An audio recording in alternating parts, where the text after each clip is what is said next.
Sidi haraw ni bini na ay pesa hawai chamtong aduga ay gi oina huzi gi oina ina phangmase ama matum ha man light ka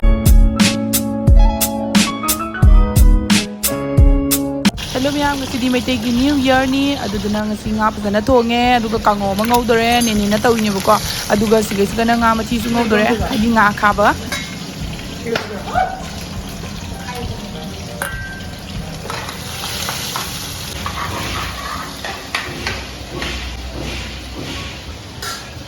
ngasi dead one yung jang te hawai chamthong mana masingi chamthong nga thongba ironba adagi akhaba ngauba le chak ngauba ngasi mathen de sida lere bikasina tanne chakne kangau ne bora ne hawdore myam chaning je ngasi gi dead one chamthong ana hawroida nga thongba na hoge ado ai ngasi ne oida oina lae bako chabagi se yumda tawdre aduna ne odi saklam de ai lapaga ai namon mo yumda oina chare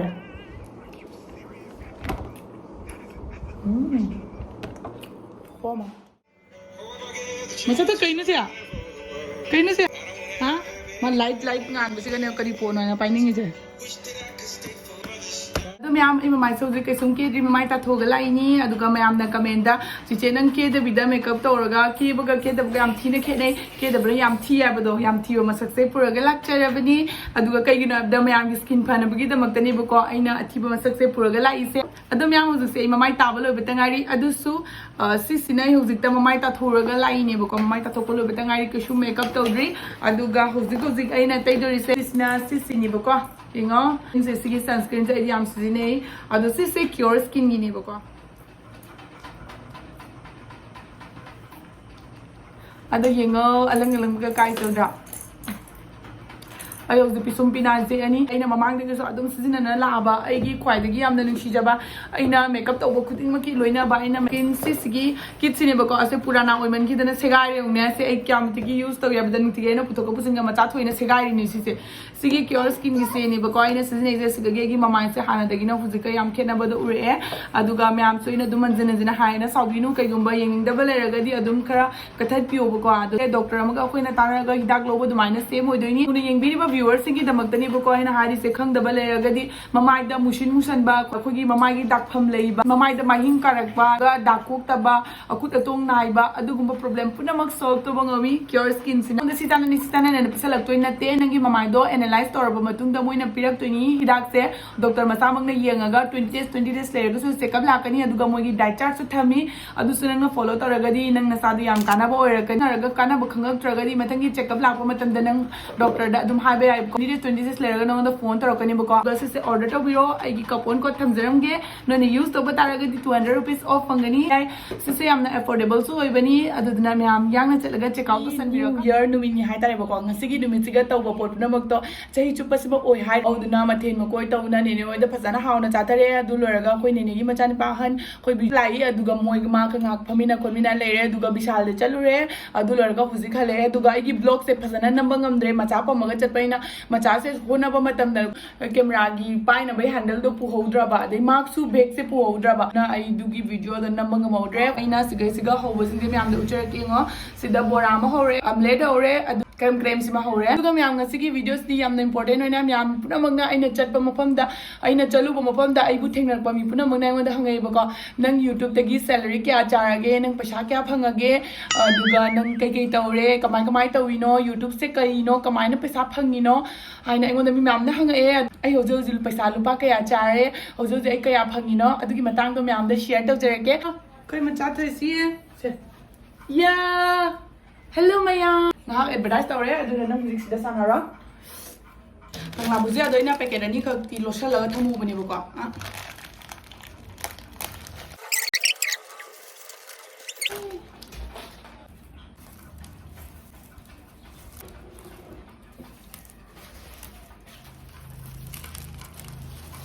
si chan bi da hawa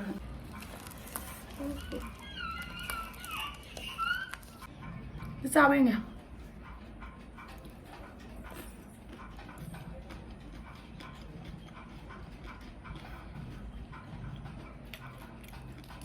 khô mà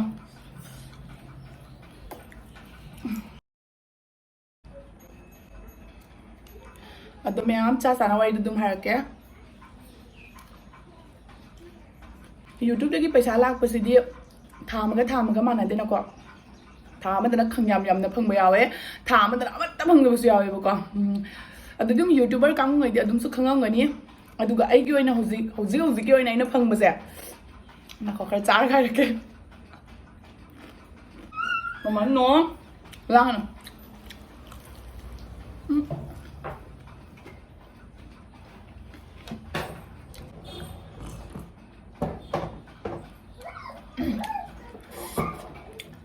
ꯑꯩꯅ ꯑꯍꯥꯟꯕ YouTube payment ꯐꯪꯈꯤꯕꯁꯦ ꯃꯇꯨꯝꯗ ꯁꯨꯏꯅꯣ ꯍꯥꯏꯅꯤꯀꯣ ꯑꯗꯨꯅꯦꯕꯀꯣ ꯑꯩꯅ ꯑꯍꯥꯟꯕꯗ ꯐꯪꯈꯤꯕꯁꯦ ꯍꯥꯏꯗꯤ ꯑꯩꯒꯤ ꯑꯍꯥꯟꯕ YouTube payment ꯂꯥꯛꯈꯤꯕꯁꯦ ꯑꯗꯨꯗꯨꯅꯦꯕꯀꯣ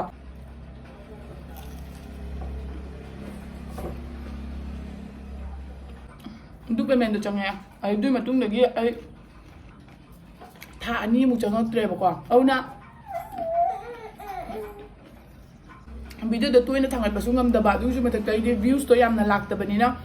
ꯑꯩꯒꯤ ꯄꯩꯁꯥꯗꯣ ꯆꯪꯉꯛꯇ꯭ꯔꯦꯕꯀꯣ ꯊꯥ ꯑꯅꯤꯃꯨꯛ ꯆꯪꯉꯛꯇ꯭ꯔꯦ ꯊꯥ ꯑꯍꯨꯝ ꯁꯨꯕꯗ ꯑꯩ ꯑꯃꯨꯛ ꯄꯦꯃꯦꯟ ꯆꯪꯉꯦ ꯑꯗꯨꯒꯤ ꯄꯦꯃꯦꯟꯁꯦ ꯆꯪꯉꯛꯄ ꯃꯇꯝꯁꯤꯒ ꯅꯧꯅ ꯕꯤꯅꯣꯃꯣ ꯍꯥꯏꯅ ꯑꯦꯞ ꯑꯃ ꯊꯣꯛꯇ꯭ꯔꯥ ꯍꯥꯏꯗꯤ ꯃꯤ ꯃꯌꯥꯝ ꯄꯨꯝꯅꯃꯛꯅ ꯑꯦꯗꯚꯔꯇꯥꯏꯁ ꯇꯧꯕꯅꯦꯕꯀꯣ ꯃꯥꯒꯤ ꯚꯤꯗꯤꯑꯣꯁꯇ ꯑꯗꯣ ꯕꯤꯅꯣꯃꯣ ꯍꯥꯏꯔꯤꯕ ꯑꯦꯄ꯭ꯂꯤꯀꯦꯁꯟꯁꯦ ꯑꯩꯉꯣꯟꯗ ꯀꯣꯜ ꯂꯥꯛꯑꯦꯕꯀꯣ ꯃꯦꯜꯗꯒꯤ ꯃꯦꯁꯦꯁ ꯊꯥꯔꯛꯑꯒ ꯑꯩꯉꯣꯟꯗ ꯐꯣꯟꯗ ꯇꯧꯔꯛꯑꯦ ꯍꯥꯏꯌꯦ ꯅꯪꯒꯤ ꯆꯦꯅꯦꯜꯁꯦ ꯁꯨꯃꯥꯏꯅ ꯇꯧꯅ ꯑꯩꯈꯣꯏ ꯕꯤꯅꯣꯃꯣ ꯍꯥꯏꯔꯤꯕ ꯑꯦꯞꯁꯒꯤ ꯑꯦꯄ꯭ꯂꯤꯀꯦꯁꯟꯒꯤ ꯑꯦꯗꯁ ꯑꯃ ꯅꯉꯣꯟꯗ ꯍꯥꯞꯆꯤꯜꯍꯟꯒꯦ ꯑꯗꯣ ꯅꯪ ꯂꯨꯄꯥ ꯀꯌꯥ ꯂꯧꯒꯅꯤꯅ ꯑꯗꯨꯒ ꯑꯩꯁꯦ ꯑꯍꯥꯟꯕ ꯑꯣꯏꯕꯅꯤꯅ ꯀꯅꯥꯝꯇꯁꯨ ꯍꯪꯅꯤꯡꯉꯥꯏ ꯂꯩꯇꯦ ꯑꯗꯒꯤ ꯑꯈꯪꯕꯁꯨ ꯀꯅꯥꯝꯇ ꯂꯩꯇꯦ ꯑꯗꯩꯗꯤ ꯑꯩꯗꯤ ꯃꯅꯤꯄꯨꯔꯒꯤ ꯌꯨꯇ꯭ꯌꯨꯕꯔꯁꯤꯡꯗꯁꯨ ꯍꯪꯕ ꯏꯀꯥꯏꯖꯕ ꯑꯗꯨꯒꯩꯗꯤ ꯑꯩ ꯉꯁꯤꯐꯥꯎꯕꯗ ꯈꯪꯅꯕꯁꯦ ꯂꯩꯇꯦꯕꯀꯣ ꯀꯥꯖꯜ ꯅꯠꯇꯅ ꯀꯥꯖꯜꯗꯤ ꯌꯥꯝ ꯗ꯭ꯔꯣ ꯇꯧꯕꯗ ꯌꯥꯝ ꯅꯨꯡꯉꯥꯏ ꯍꯥꯏꯗꯤ ꯑꯩꯒ ꯃꯥꯒꯁꯦ ꯌꯥꯝ ꯆꯥꯟꯅꯖꯕꯗꯣ ꯑꯗꯨꯃꯥꯏꯅ ꯇꯧꯋꯦꯕꯀꯣ ꯑꯗꯣ ꯑꯩ ꯅꯨꯄꯥꯁꯤꯅ ꯐꯣꯟ ꯇꯧꯔꯛꯑꯒ ꯑꯩꯉꯣꯟꯗ ꯍꯥꯏ ꯅꯪꯒꯤ ꯚꯤꯗꯤꯑꯣꯗ ꯑꯦꯗꯚꯔꯇꯥꯏꯁ ꯍꯥꯞꯀꯅꯤ ꯑꯗꯨꯁꯨ ꯅꯪ ꯂꯨꯄꯥ ꯀꯌా ꯂꯧꯅꯤꯅ ꯑꯗꯨꯒ ꯑꯩꯅ ꯄꯩꯁా ꯃꯁꯤꯡꯗꯣ ꯈꯪꯗꯕꯅꯤꯅ ꯅꯪ ꯀꯌꯥ ꯄꯤꯗꯣꯏꯅೋ ꯍꯥꯏꯅ ꯑꯁꯨꯃꯥꯏꯅ ꯍꯪꯉꯦ ꯑꯗꯣ ꯑꯩꯒꯤ ꯈ꯭ꯋꯥꯏꯗꯒꯤ ꯂꯥꯟꯕ ꯍꯥꯏꯕꯗꯨꯅꯦꯕ ꯅꯪ ꯀꯌా ꯄꯤꯗꯣꯏꯅꯣ ꯍꯥꯏꯅ ꯍꯪꯕꯁꯤꯒ ꯅꯨꯄꯥꯁꯤꯅ ꯑꯩꯁꯦ ꯑꯍꯥꯟꯕꯅꯤ ꯑꯃꯐꯧ ꯇꯧꯗ꯭ꯔꯤ ꯑꯃꯐꯧ ꯈꯪꯗꯦ ꯁꯤꯒꯤ ꯃꯔꯝꯗ ꯍꯥꯏꯗꯅ ꯃꯥꯅ ꯑꯩꯉꯣꯟꯗ 800 ꯔꯨꯄꯤꯁ ꯄꯤꯔꯛꯀꯅꯦꯅ ꯍꯥꯏꯌꯦꯕꯀꯣ ꯑꯗꯨꯒ ꯑꯩꯒꯤ ꯑꯣꯏꯅꯗꯤ 800 ꯔꯨꯄꯤꯁꯁꯦ ꯐꯥꯔꯁ ꯇꯥꯏꯝ ꯁꯨꯃꯥꯏꯅ ꯌꯨꯇ꯭ꯌꯨꯕꯀꯤ ꯄꯦꯃꯦꯟ ꯅꯠꯇꯕꯤꯗ ꯇꯣꯉꯥꯟꯅ ꯂꯥꯛꯇꯣꯏꯅꯦ ꯍꯥꯏꯅ ꯋꯥꯈꯜꯁꯤꯒ ꯍꯔꯥꯎꯃꯟꯈꯤꯗꯅ ꯑꯩꯅ ꯍꯣꯏ ꯌꯥꯔꯦꯅ ꯑꯗꯨꯃꯥꯏꯅ ꯍꯥꯏꯈꯤ ꯑꯗꯨꯒ ꯃꯥꯅ 800ꯁꯦ ꯃꯥꯅ ꯚꯤꯗꯤꯑꯣ ꯀꯌꯥꯗꯅꯣ ꯑꯩꯉꯣꯟꯗ ꯚꯤꯗꯤꯑꯣ 5ꯒꯤ ꯁ꯭ꯄꯣꯟꯁꯔꯅꯤ ꯑꯗꯨꯒ ꯚꯤꯗꯤꯑꯣ 5ꯗ ꯑꯩꯉꯣꯟda 10,000 ꯄꯤꯅꯦ ꯍꯥꯏꯅ ꯑꯗꯨꯒ ꯑꯩꯁꯦ ꯍꯔꯥꯎꯃꯟꯈꯤꯅ ꯑꯗꯣ ꯑꯍꯥꯟꯕꯗ ꯑꯗꯨꯃꯥꯏꯅ ꯍꯥꯏꯔꯛꯄꯗꯨꯒ ꯑꯩꯁꯦ ꯌꯥꯝ ꯁꯥꯊꯤꯅ ꯍꯥꯏꯗꯤ ꯑꯍꯥꯟꯕꯗ ꯁꯨꯃꯥꯏꯅ ꯐꯪꯒꯅꯤ ꯍꯥꯏꯔꯛꯄꯗꯨꯒ ꯍꯔꯥꯎꯃꯟꯈꯤꯗꯅ ꯍꯣꯏ ꯍꯥꯏꯅ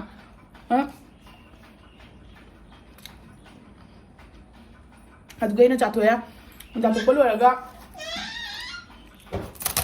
ꯍꯪꯁꯤꯔꯥ ꯑꯩꯕꯨ ꯄꯩꯁꯥꯁꯤꯕꯨ ꯁꯨꯃꯥꯏꯅ ꯂꯧꯅꯕ꯭ꯔꯥ ꯀꯃꯥꯏꯅ ꯇꯧꯒꯦ ꯑꯩꯁꯦ ꯅꯨꯄꯥꯁꯤꯅ ꯍꯔꯥꯎꯅ ꯆꯥꯔꯛꯏꯁꯦ ꯑꯩꯁꯦ ꯂꯤꯛꯑꯕ ꯀꯩꯇꯧꯔꯤꯅꯣ ꯑꯩꯁꯦ ꯋꯥꯈꯜꯗ ꯑꯗꯨꯝ ꯆꯤꯡꯅꯔꯛꯑꯦꯕꯀꯣ ꯑꯗꯨꯒ ꯑꯩꯅ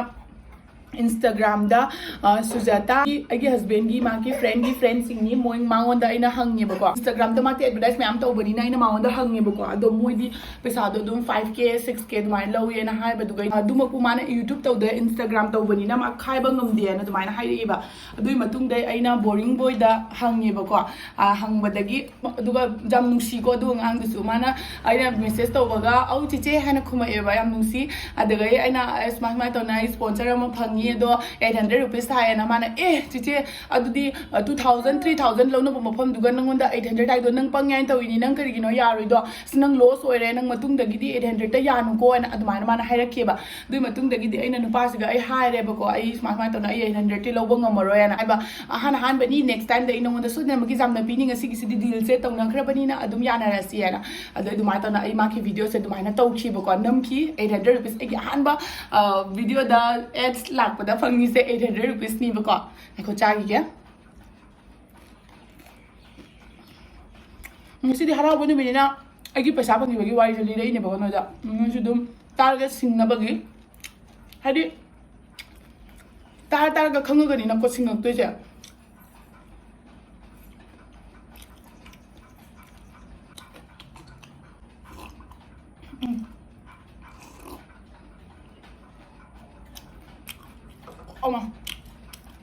ꯑꯗꯒꯤ ꯑꯗꯨꯃꯥꯏꯅ ꯇꯧꯅ ꯑꯩ ꯃꯥꯒꯤ ꯕꯤꯅꯣꯃꯣ ꯍꯥꯏꯕ ꯑꯦꯄ꯭ꯂꯤꯀꯦꯁꯟꯁꯦ ꯇꯧꯔꯦ ꯑꯗꯨꯒꯤ ꯃꯇꯨꯡꯗꯒꯤꯗꯤ ꯑꯩꯁꯦ ꯑꯗꯨꯝ ꯃꯊꯪ ꯈꯪꯉꯦ ꯀꯩꯅꯣ ꯇꯧꯗ꯭ꯔꯦ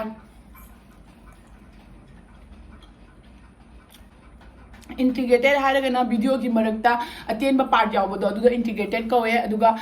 dedicated आइसना full video माकी advertise हादी माकी पोस्ट की ता full video नंबर से असिना dedicated अदो मैम से की वीडियो की तोंगाना आई मैम द ब्रेन ग कमाइना कनेक्ट तविनो कमाइना वारी सुनै कमाइना तौरी अदु सिंदुगी वीडियो द मैम न पामी बतारगदी नेक्स्ट वीडियो द सोदन मगी पुरगा लाक्चगे ngasi की वीडियो से पैसा फंग वीडियो निना पैसा रोम द दुम ओनजलगे पैसा की कमाइना मोइदा हाइना ब कमाइना बार्गेनिंग तौबा कमाइना नंगना दु हार्डी आइना कई हाइनी नंगना दु हार्डी कई हाइने ना दुमाइ तौ तौ ना इसे खंगना लाए $100 ने फारगा अखोगे अकाउंट में पैसा चंगक तोसे $100 फाद्रिनी दी चंग ओयाबा दुना $100 से फाबा मतम द कोई इंडिया की पैसा दो ओनथोगदी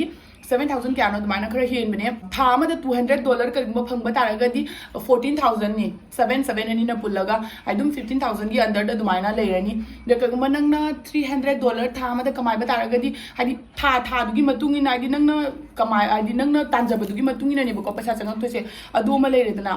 कइनो थागी हिसाब ता अदु नत बिदे स्पॉन्सर की सिना मु कमाइ तोनी आबदा मी की वीडियो अमा सेमदा 5,000 अलिक पहले 3,000 सब्सक्राइबर व्यूअर्स की मतुंगी ना मा ओदोने बा कइनो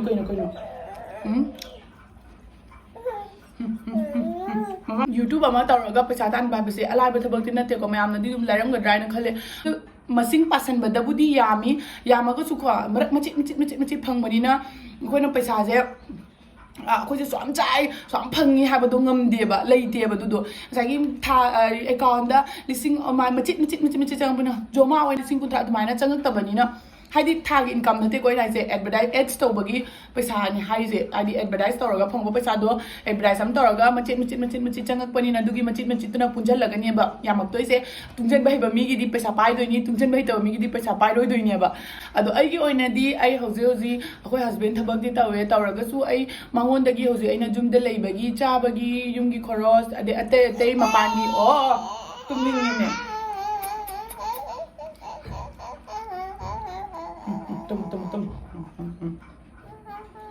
मपानी अते कई कासिंग पुनम माउंदगी अमत लौदे अगी इसागिना हजि ngमनब कोनब तवे अदुगी सुमतक तागी फंगजब खरा सिनमु अइ तुंगजनजै अदुगा तुंगजनबबुदी यामद्रिको म्यामनदी याम फंगुंगनि काय खलमगनि यामदी यामदे अदुमकु सिजिनब हैबगी मतुंग इल्ले सिजिनब हैरगदी पैसा दु तुंगजनजरे यामजरे अदुगा अइ हौजे फावगीदी अइ मांगोंदगी अइगी सेटनिंगबा चानिंगबा लेनिंगबा मचा पिचागी मचा थोगी ओरो यारिबा मखै अइ लौदे मांगोंदगी अइ इसागी लेजबसिना तुम तवे अदुगा अइगी लेजबसिगा कैगुम यामबा तारगदी अइ सिनबा लोरगा मु मांगोंद पिसली अखोय तुंगजल्लेबको अदुमाय तौना अखोयगी पैसा से तुमाय तुंगजनजै अदो मैम अइगी वीडियोस येंगिदिबा पुनम अइगी 100K सब्सक्राइबर यहोलो दोइदारी अइ गिव अवे खरा चौतक तौबा मु पुरगा लाक्चगे यमनदी नतेको चौतक तौबा मु पुरगा लाक्चगे अदुन कमेंट सु हाइरे मणिपुर दि पीगद्रा इम्फाल दा मणिपुर द पीगद्रा कसार द पीदरा नत्रगा मणिपुर द पीदरा ना पुनमक द पीदोइने मफम पुनमक द पीदोइनी नोय पुनमक यावबा यानी पार्टिसिपेट तौबा यानी अदु मागी रूल रेगुलेशन दि अइ कोना तपना इंग मैम दा हाइजरके हौजि फाउगी दि अदुम चैनल से सब्सक्राइब तौसनबियो अदुगा अइ ब्रांड गा कमाइना कोलैब तौबा खोटबा अइ सामक त थोखिबा थौदो अइ मैम दा अदुम शेयर तौजरके मैम सु दुम खंगनबगी सिंगनबगी हादि सोयरगनी को हैरेइसे अइसु सोयरगनी हैरेइसे सोयरबा मतुंगदगिनेबको तपी ना हुजि खंगइसे हैरेइसे मी पुनमक सु बिपुम खुदिमुक सोयरा मतुंगदा हैबा नतनी लाइरिक हैरे दुगगी मफम कुनमक त खंगे ना याबा पोनते माई ओइबा रूल लेबनिना लाइरिक हेक्ता हैरगसु खंगबा हैने ना कछु लेतेबा तमा बोलांगो वानदगिने yang apisu leune इसिंग ओइरदिने जरा थकदबा चावबगी चमनेंगे थैमे